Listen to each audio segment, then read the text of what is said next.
The police told me that they pulled me over because they could not see my tag light from 50 feet away.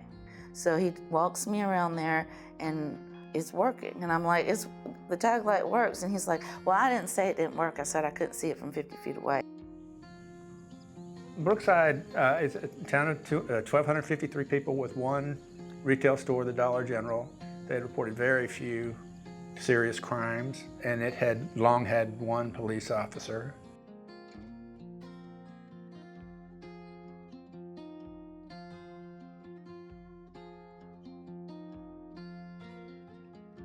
It's often a crime just to be poor in Alabama. They were targeting people who looked like they couldn't fight back, and they made a gold mine out of it.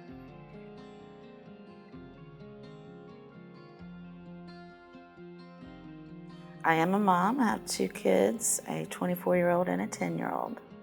I moved to Brookside in December of 2020. We just couldn't afford to live closer to the city. I'm retired from the Birmingham Police Department. When I was in the academy, I was the top graduate. I took a liking to it, and I wanted to help people also. I had been at work. I was a manager at a pizza restaurant. There was a car behind me with their bright lights on, like super close. And as I'm pulling off of my exit to go home, there's another vehicle pointed towards me with the bright lights on. So by this time, I've realized I'm either being robbed or kidnapped, or this is the police. I was a passenger in a vehicle, and that vehicle was stopped for no tag light. So I look up, and it was another officer on the passenger side, and he had on this like bank robber type mask. I was still in fear for my life that these guys might kill me. So he cuffed me, went and put me in the vehicle. It left me in there from anywhere from 20 minutes to half an hour. They had me like that with my legs up in front of me when I do have some medical conditions with my spine and my whole side and stuff. But being back there so long like that, yeah, it was a torture position for me. Can you maybe not tow my car? I live a mile away. And they're like, oh no, we have to tow it. The fees were over $2,000. I could not afford the fees to get my car out. Everything we had went into just living. So any type of savings, any type of, clothes, school clothes, haircuts, anything like that, it all went out the window. For them to be doing it arbitrarily in the middle of the night, it was just, if I believed in God, I would say it was evil.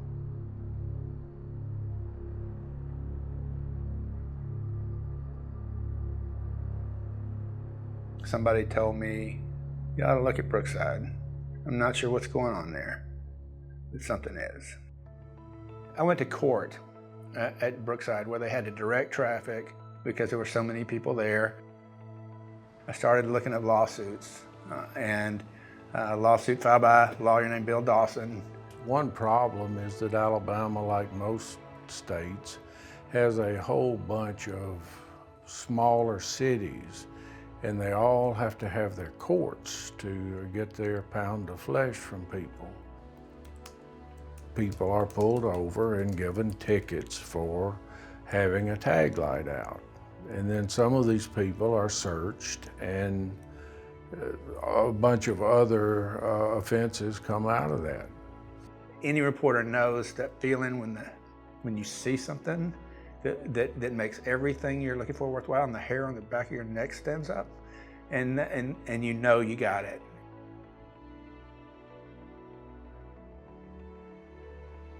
They would pull people over for things like following too close or driving in the wrong lane of the interstate, which is not even a law.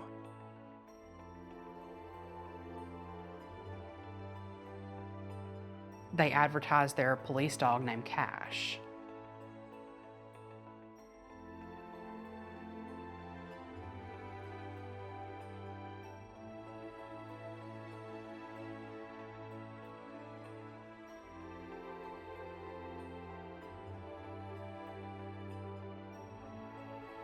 For me, it was just jarring to think of my own town, about the same size, imagining where would you even put 14 police officers?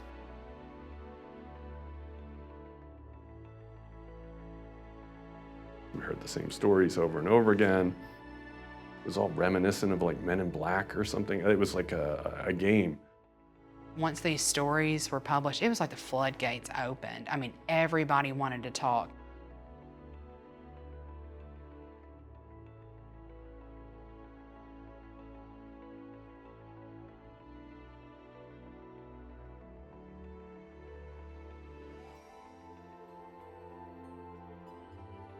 Almost the entire police department was fired or let go or quit. The bar did initiate an investigation of the judge in Brookside. 4 bills were passed in the Alabama legislature, one to limit the amount of money cities can get from fines and fees to 10%. It is almost impossible to get folks in Alabama in the legislature to agree on anything and to move on anything quickly. And to have that happen on a story that was about police was even more stunning. Everybody, everywhere has a Brookside. And I think that's what resonated. Ramsey, who's my son, and also on the team, did a lot of that data. Every agency in Alabama essentially gets a piece of a traffic ticket. So everybody is incentivized to keep giving people traffic tickets. When you get people coming to you and telling you they got their records cleared, they got tickets wiped away, and in some cases they say they got their lives back, I mean, that you can't ask for anything more than that in this job.